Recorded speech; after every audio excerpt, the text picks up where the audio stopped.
Почитувани гледачи на Автомагазин, срдечно добре дојде во нашето ново издание. Денеска ве поздравуваме од Берлин, каде присуствуваме на првото возење на Astra Electric. Важен модел за производителот, но и модел кој носи една сосема нова порака за иднината на електричните возила, на молњата од Руселска, кој ќе ги има се повеќе во наредниот период.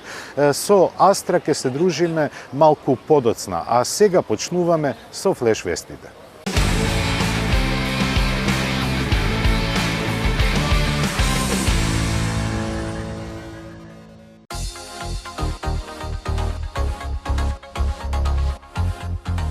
Мотогрупација, компанија составена од ентузијасти и влюбеници во двете тркала, стана застапник за Triumph Motorcycles.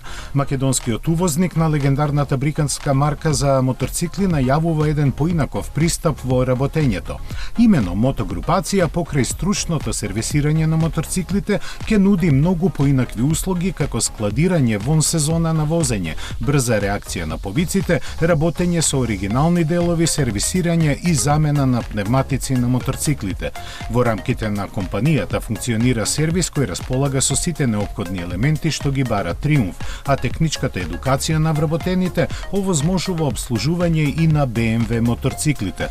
Новиот увозник на Triumph лоциран е во зградата на Auto Македонија, каде е и нивниот овластен центар. Посекуваме многу успех и нека ни се множат вакви компании што ја негуваат вистинската мотокултура.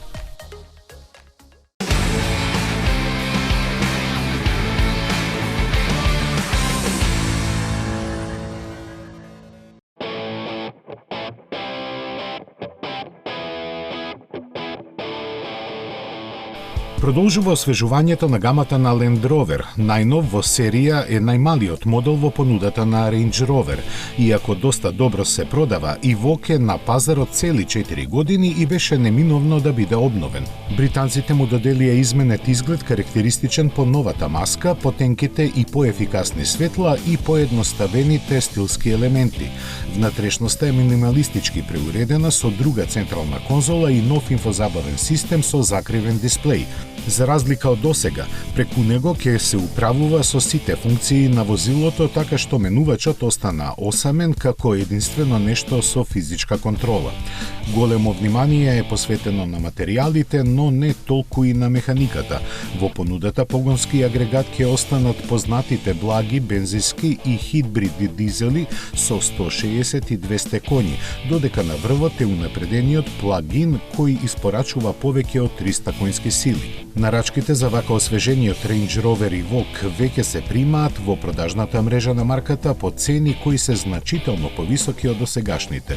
Идната генерација на овој модел, која ќе има и електрично издание, се очекува најрано во 2026 година.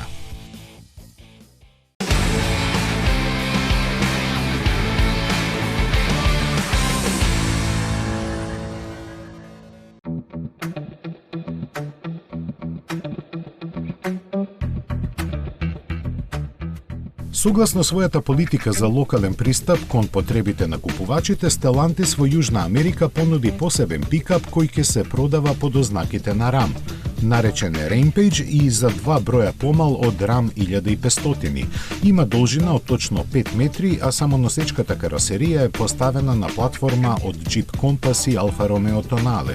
Развиен е заеднички од американски и бразилски тимови инженери и има двојна кабина и должина на товарниот простор од 1,45 метри. Носивоста во зависност од моторот се движи од 750 до преку 1000 килограми.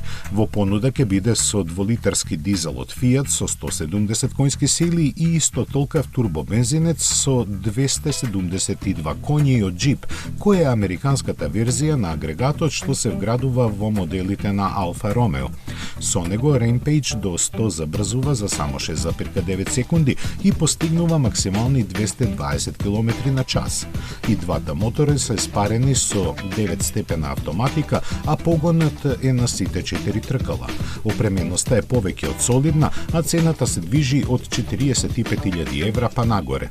Лансирањето на овој пикап во други региони не е потврдено, но тој евентуално може да се очекува само уште во Северна Америка.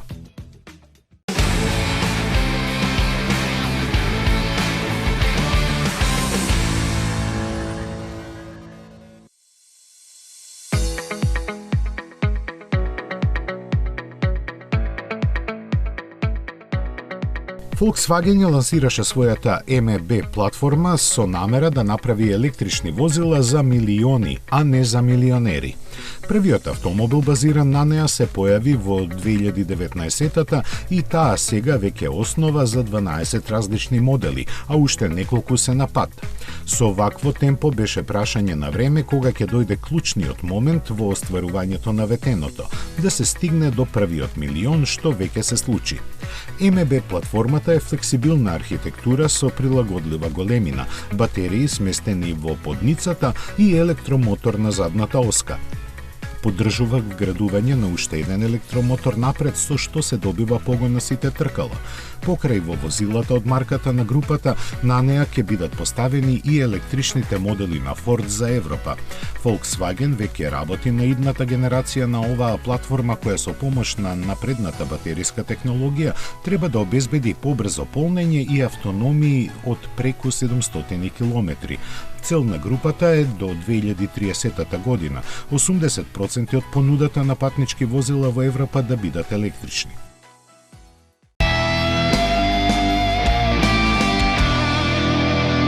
Tu me fais tourner la tête. Je ferai le tour du monde. Ça ne tournerait pas plus que ça. La terre n'est pas assez ronde. Mon manège à moi. Уживајте во возењето. Новиот Peugeot 308. Уникатни сензации.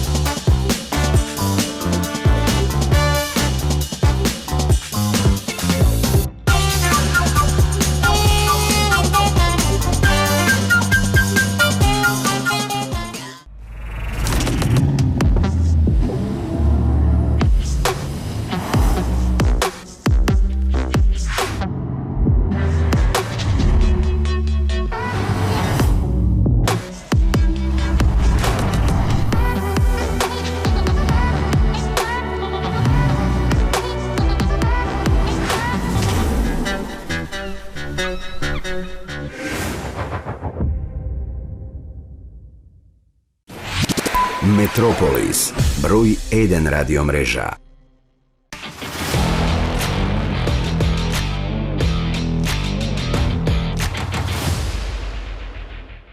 Кога во 2016-та се појави првата генерација на CHR, заради дизајнот и нешто повисоката цена се доби впечатот дека автомобилот е развиван за Lexus, ама во последен момент е одлучено да биде лансиран под ознаките на Toyota. Но одличната продажба придонесе раководството на компанијата да започне да размислува поинаку и неговите храбри линии се прелеа и кај други модели на марката. И новата генерација на CHR ја следи истата филозофија, подигнувајќи го статусот на својот претходник на повисоко ниво. Диаметрално со спротивна филозофија настапува Bentley Batour, кој ќе биде произведен во само 18 примероци, чија цена започнува од 1.800.000 евра.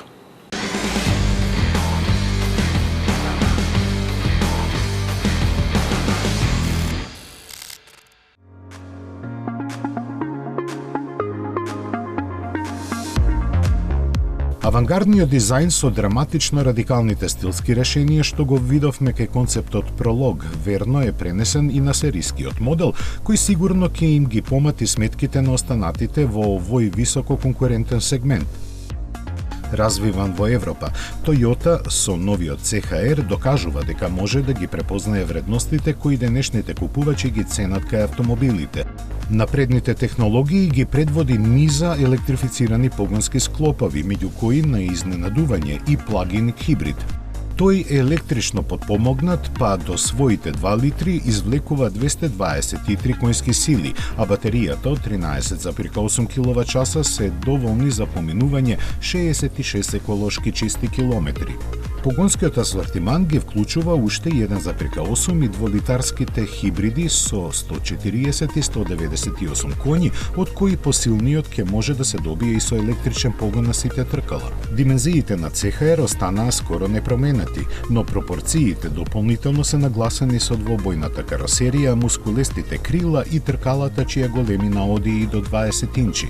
Рачките се скриени во вратите, а внатрешноста е без одвишни детали со дигитална инструментабла, џојстик место рачка за менувачот и амбиентално осветлување во 64 бои.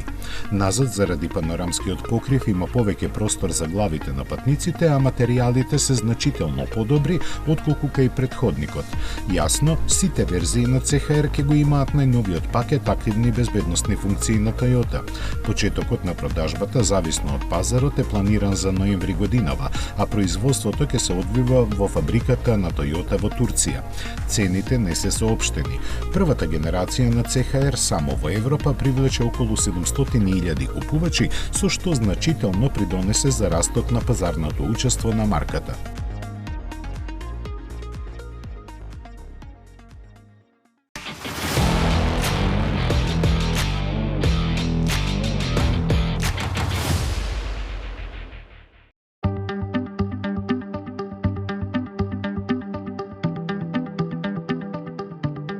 Човекот од секогаш сакал да биде различен од другите, посебно ако има со што тоа да го покаже. Така, меѓу мултимилионерите последните години стана мода да се поседува редок автомобил, заради што производителите им нудат скапоцени примероци токму за нив во строго ограничени мали серии. Ниту Бентли не е исклучок и користејќи ја механиката на Continental GT, го подготви колекционерското купе Батур, од кое ќе направи само 18 примероци. Тестирањата, кои траја повеќе од една година во услови кои стимулираат 5-годишна експлоатација во најсуровите предели на планетата, се завршени. Овој најмоќен модел на Бентли е опремен со 6-литарски W12 агрегат со 2 турбокомпресора, кој испалува 750 конски сили, чиј развој траеше 100 недели. Батур, кој ќе биде последен модел на марката со овој мотор, може да се пофали со најнапредната шасија во незината историја. Меѓу другото, таа е опремена со прилагодливо трикоморно воздушно ослонување, електромеханички стабилизатори и управување на задните тркала. Мулинер специјално за него направи 800 компоненти, од светлата до позлатените прекинувачи во кабината. За производството на секој примерок ќе требаат 4 месеци, а цените ќе стартуваат од 1.650.000 фунти без опции и давачки кон државата.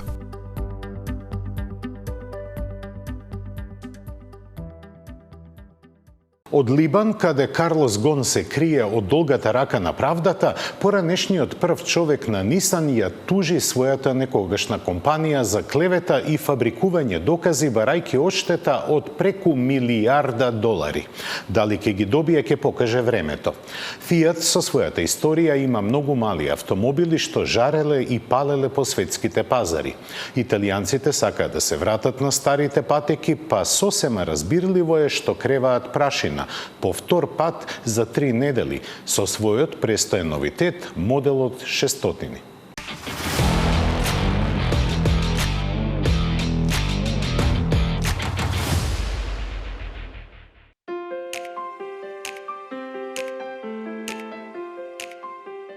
За кратко време, новиот 600 се појави во уште едно видео на Fiat. Овој пат не е случајно, туку со него на еден сосема невообичаен начин се кажува дека лично директорот на компанијата Оливие Франсоа учествувал во селекцијата на боите со кои ќе се испорачува новиот модел, а за него, иако официјално нема ниту збор, сепак доста се знае. Технолошки е врзан со останатите кросовери од B-сегментот на Stellantis, а премиерата му се очекува наскоро.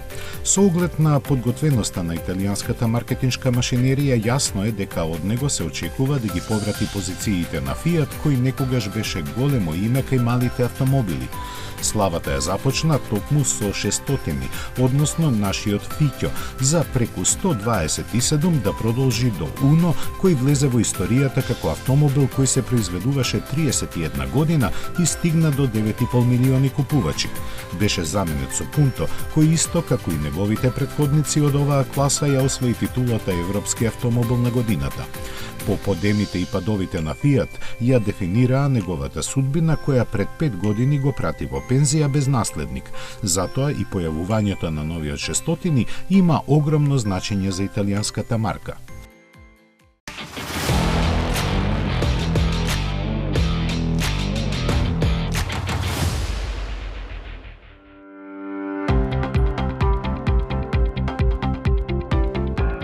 Карлос Гон во својата тужба против Нисан и уште 2 други компании и 12 именувани поединци тврди дека неговото отпуштање и апсење му имаат нанесено финансиска штета од 588 милиони долари. Покрај тоа, наведувајќи дека она за што го обвинуваат со години ќе биде врежено во главите на луѓето заради што ќе пати до крајот на животот, бара уште и 500 милиони долари за загубениот углед. Некогашниот могул на светската автомобилска индустрија, Карлос Гон, при крајот на 2018-та беше уапсен во Јапонија заради финансиски малверзации. Законски ограничени со времето кое може да го држат во притвор, властите неколку пати формално повторно го апсеа по други обвиненија заради што реагираа и Обединетите нации. Користејќи еден од првите моменти кога беше на слобода, тој прошверцуван во кутија за музички инструменти со приватен авион успеа да побегне во Либан, каде го има поминато детството. Пред апсењето, Карлос Гон, како прв или еден од главните луѓе на Нисан, Рено, нивната алијанса и други меѓусебно поврзани или неповрзани функции, годишно добиваше по 17 милиони долари. Дали ќе ја добие тужбата не знаеме, но сигурни сме дека добро ќе заработи од авторските права за приказната за својот живот, за која веќе е најавено снимање на телевизиската серија од 6 епизоди во режија на оскаровецот Алфонсо Куарон. Како одат работите, очигледно ќе има и продолжение. Општото мислење за кинеските автомобили е дека тие се ефтини. Полека и тоа ќе се смени, барем ако се прашува компанијата HiFi. Таа започнува со продажбата во Европа наскоро и ги најави цените. Во нивната листа најефтиниот модел изнесува 105.000 евра. Толкава цена ќе достигне најопремената изведба на скоро представената караванска изведба на Мерцедес Е-класа.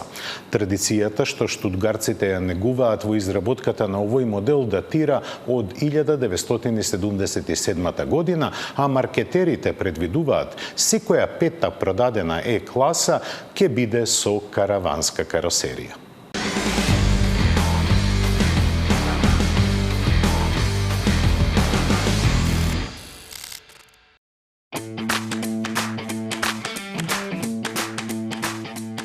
Во склоп на плановите за глобална експанзија, со објавувањето на цените на првите модели кои ќе бидат лансирани, кинескиот производител на електрични премиум возила HiFi го најави влезот на европскиот пазар. Гамата им се состои од 3 модела, од кои за почеток ќе бидат понудени 2. Големиот кросовер HiFi X се задвижува со 2 електромотора со вкупна сила од 295 коњи и до 100 км на час забрзува за само 3,5 1,9 секунди. Батериите со капацитет од 97 киловат-часа овозможуваат поминување на 460 километри. Се истакнува со специфичниот начин на отворење на вратите, а во Европа ќе стигне во конфигурации со луксузни 4 или стандардни 6 места, по цена од 123.000, односно 109.000 евра. И ексклузивниот GT модел HiFi Z има два електромотори кои му обезбедуваат 663 конски сили. Батериите од 120 киловат-часа му даваат автономија од 555 километри, а на стариот континент ќе се продава по 105.000 евра. Првите испораки и на двата модела се најавени за третиот квартал годинава.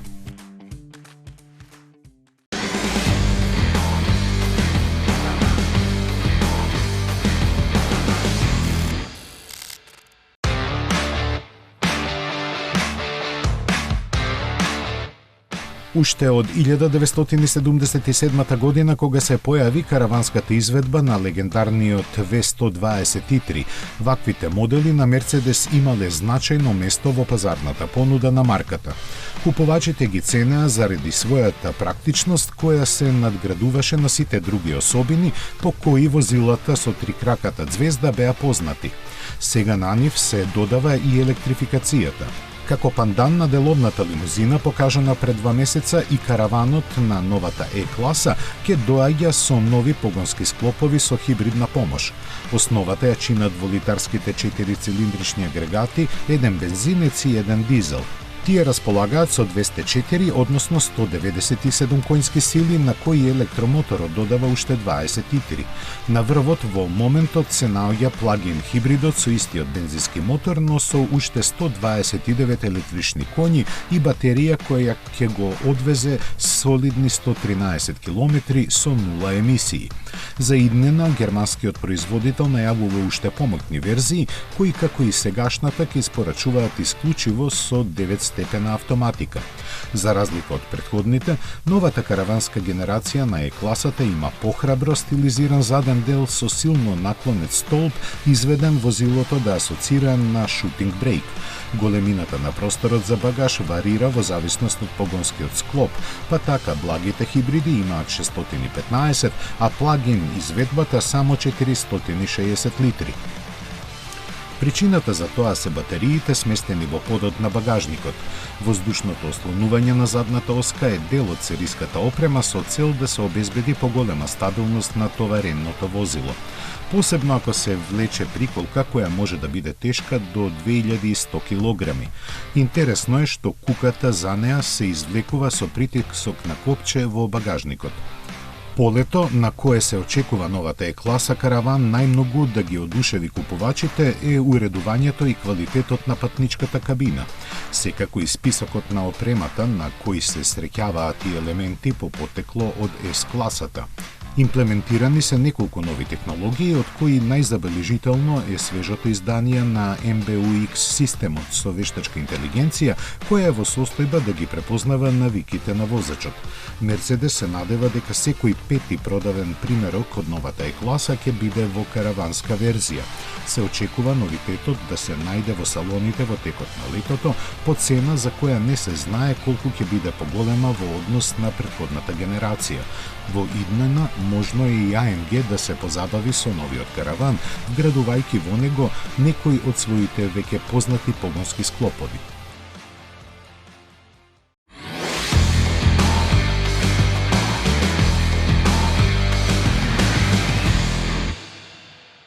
Електричните возила се скапи, но се експлозивни.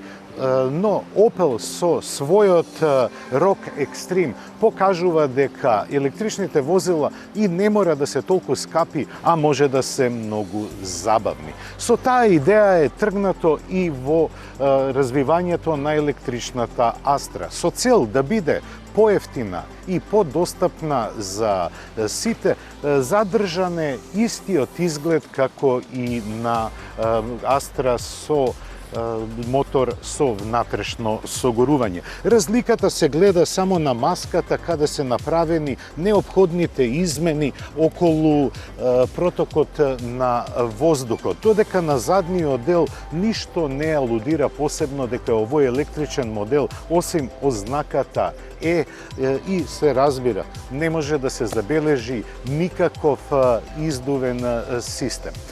Астра со својата класична поставеност покажува дека и класичните автомобили, но и електричните не само што имаат иста основа, можеби немаат иста иднина, но за сега работите стојат така.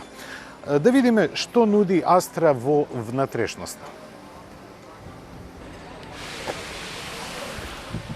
Надворешниот изглед го носи името визор, но во внатрешноста владее Pure Panel. Оваа поставеност на внатрешноста Opel прави да биде сосема пријателски расположена. Она што многу е добро постигнато со Pure Panelот е што двата екрани се одлично вкомпонирани, но и пружаат една едноставност на користењето на сите поставки во внатрешноста.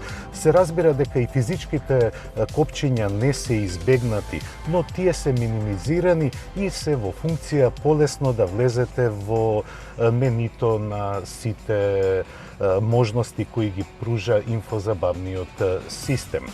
Внатрешноста е извонредно ергономска, но Opel би требало да се потруди, бидејќи се бориме за едно електрично возило кое и не е така ефтино, да ги подобри пластичните површини. Погледнете, ова делува доста ефтино, но горните слоеви се направени со гумирана пластика и целиот впечаток е многу подобар. Исто разочарува пластиката во вратите. Но возачот, кога ќе ги стави рацете на управувачот, веќе се добива сосема друг впечаток. Секоја електрична Астра доаѓа и со head-up дисплеј, така да овој дисплеј што го имате на централната конзола, на врвот на централната конзола, може во голема мерка да се пресликува пред возачот, особено навигацијскиот систем.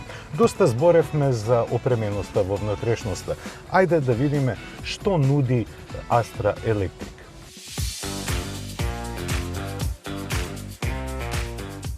Како што кажав и за надворешноста на Астра Електрик, која е идентична со онаа со мотори со внатрешно согорување, истата ситуација се забележува и во внатрешноста. Ергономијата е навистина на високо ниво, но целото чувство во внатрешноста е подобрено. Како Opel да се потрудил многу подобро да го истакне искуството кое го има во правење на своите возила. Во секоја електрична Астра имате AGR седишта со можност за подесување по 10 основи, што го прави искуството за воланот, но и седењето многу подобро. Она што го забележив во тек на возењето на Астра е подобрената амортизација. Околу возните својства на Астра не треба многу да се зборува. Конструираната електрична верзија е направена да биде и полесна и поагилна.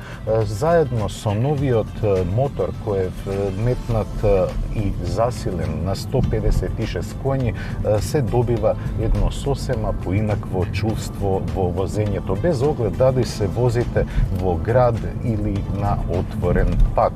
Акцентот е ставен на робусноста. Со само 1640 кг тежина, електричната Астра е можеби потешка од оние со мотори со внатрешно согорување, но е полесна од повеќето електрични возила, особено за класата во која припаѓа. Самото искуство во внатрешноста на Астра е многу подобрено. Истакнато е квалитетот на завршната обработка, но и уживањето во престојот во кабината. Денешните електрични возила не се само возила и во нивната приказна не е вклучена само електромоторот и батеријата. Тука се низа пратечки услуги и инфозабава која е на високо ниво. Со новата батерија од 54 киловат часови, Астра не само што има поголема сила, туку има и поголем домет. Во градски услови потрошувачката ќе биде некаде околу 11,9 киловат часови, што значи дека со оваа батерија би можеле да извозите и повеќе од 480 километри. Кога се вози на отворен пат, како и секој електричен автомобил, паѓа дометот затоа што немате регенерација на батеријата. Градските услови се идеални за да се направи регенерирање и обновување на енергијата во батеријата. Исто така со новата хемија која е ставена во батериите, полнењето е извонредно забрзано. На брз полнач од 150 киловат часови можете оваа батерија да ја наполните за нешто повеќе од 29 минути, поточно 30 минути и 30 секунди, додека на обичен полнач ова време се разбира дека е зголемено. Во наши услови со 11 киловат часа оваа батерија би се полнела во полн капацитет за повеќе од 6 часови. Цената во Германија изнесува 45.000 евра. Кога ќе дојде Астра Електрик во Македонија, таа ќе биде повисока, затоа што нашата држава нема субвенции за електричните автомобили. Единствена субвенција, ако можеме да ја наречеме субвенција, е неплаќањето на дополнителниот данок за моторни возила. На крај секогаш се поставува прашање колку е исплатливо да се има еден електричен автомобил. Електричните возила, барем за просечниот македонец, се многу скапи, но во Европа забележан е скок на продажбата на електричните возила и прв пат во историјата има повеќе продадено електрични возила од оние со дизел мотор. Opel Astra Electric покажува дека Opel е на вистинскиот пат. Во следните 2 години Opel ќе ја дуплира својата флота на електрични возила и тој во следните 2 години ќе постигне да ја има целата своја гама и во електрична изvedба. Тоа беше се што подготвивме за денешниот тест на Opel Electric од Берлин.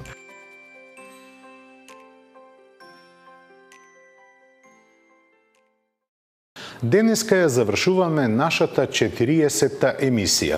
Пред нас е летната пауза, но не значи дека ние нема да работиме. Тимот на Автомагазин ви посакува летните одмори да ги поминете убаво, релаксирано и да си ја обновите силата. Повторна средба на екраните ќе имаме од септември, а секојдневните новини се достапни на нашиот сајт. До гледање и се најубаво.